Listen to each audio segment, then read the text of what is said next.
নমস্কার ছাত্রছাত্রীরা, আশা করি তোমরা সবাই ভালো আছো। তো এখানে অঙ্কটা কি বলেছে দেখো, কোনো মূলধন 8 বছরে দ্বিগুণ হলে বার্ষিক সরল সুদের হার কত? তো এটা মাধ্যমিক লেভেলের অঙ্ক, মাধ্যমিকের অঙ্ক, সরল সুদের অঙ্ক। তোমরা যারা চাকরির পরীক্ষায় পড়ো, চাকরির পরীক্ষার জন্য ভিডিওটা ইম্পর্টেন্ট। তো যাই হোক, দেখে নাও এখানে অঙ্কটা তোমরা ভালোভাবে পড়বে। এটা মুখে মুখে হিসাব হওয়া অঙ্ক। বলছে কোনো মূলধন, সাপোজ ধরুন কোনো মূলধন 100 রুপিস, 8 বছরে দ্বিগুণ হয়। তো দ্বিগুণ মানে কি, 100 টাকা দ্বিগুণ করলে 200 টাকা হবে। তো এই যে 200 টাকা হলো, এই 200 টাকায় তোমার টাকা কত? তোমার টাকা তো 100, যেটা তুমি ব্যাংকে রেখেছিলে। আর ব্যাংক অতিরিক্ত কত দিল? অতিরিক্ত দিল 100 টাকা। এই যে অতিরিক্ত যে টাকাটা দিল 100 টাকা, এইটাই কিন্তু কিন্তু সুদ যেটা ব্যাংক দিল। ব্যাংক এই সুদটা কত বছর পর দিল? 8 বছর পর। তাহলে 1 বছরে যদি 8 বছরের সুদ দেয় 100 টাকা, তাহলে 4 বছরে কত?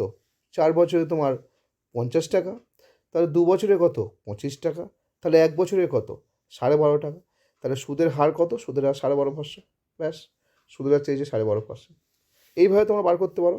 অথবা স্টুডেন্ট যারা মাধ্যমিকে, তারা তারা কীভাবে বুঝবে, বুঝে না। দেখো, ধরি মূলধন 100 টাকা, 8 বছরে দ্বিগুণ 200 টাকা হয়েছে। দ্বিগুণ মানে 200 টাকা। তো সুদ তার মানে কত টাকা? অতিরিক্ত ব্যাংক কত দিয়েছে? 100 টাকা। তা এখানে আমরা তাহলে বুঝতে পারছি, আমি যেরকমভাবে করেছি, তাহলে দুরকমভাবে অঙ্কটা করা যায়। দেখ, এখানে একটা তোমাদের চাকরির ক্ষেত্রে যেরকমভাবে করবে সেটাই, যে 8 বছরে যদি 100 টাকা দেয়, তাহলে 1 বছরে কত দেবে? 1 বছরে কাটাকুটি করলে 100কে 8 দিয়ে ভাগ করলে হবে 12.5 টাকা। আর 1 বছরে যেটা সুদ, সেটাই তো সুদের হার। ঠিক আছে। আর এটা যদি আমরা সূত্র অনুযায়ী করি, দেখো সূত্র অনুযায়ী কী হবে। আয়, আমরা জানি সিম্পল ইন্টারেস্টের সূত্র কি?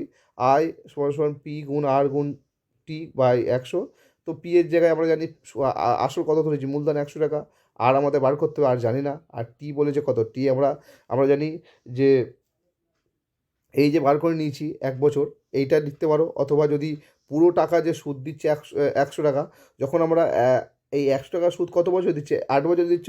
যদি আমরা আয়ের জায়গায় বসাতাম 100, তাহলে একদম টাইমের জায়গায় বসতো 8। কথাটা ক্লিয়ার হলো? ঠিক আছে।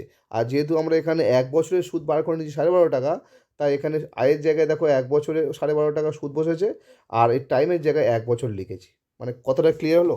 যে এই যে সুদটা আছে, আরেকবার বলছি বুঝে নাও, এই যে সুদটা আছে এটা হলো 8 বছরের সুদ। যখন এখানে আমি যদি 100 লিখতাম, এই নিচে যে 12.5 যেখানে লিখেছি, এখানে যদি 100 লিখতাম, তাহলে এখানে কিন্তু টাইমের জায়গায় 8 বছর বসতো।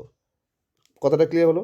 আর যেহেতু আমরা 1 বছরের সুদ বার করে নিয়েছি, অর্থাৎ 1 বছর, তার সুদের জায়গায় 12.5 লিখলে টাইমের জায়গায়ও লিখবো 1। আশা করি ক্লিয়ার হয়ে গেছে।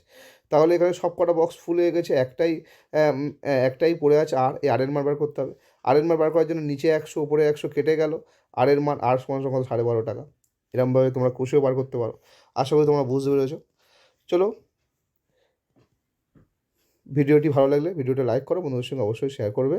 আর চ্যানেল নতুন, চ্যানেলটা অবশ্যই সাবস্ক্রাইব করে রাখবে।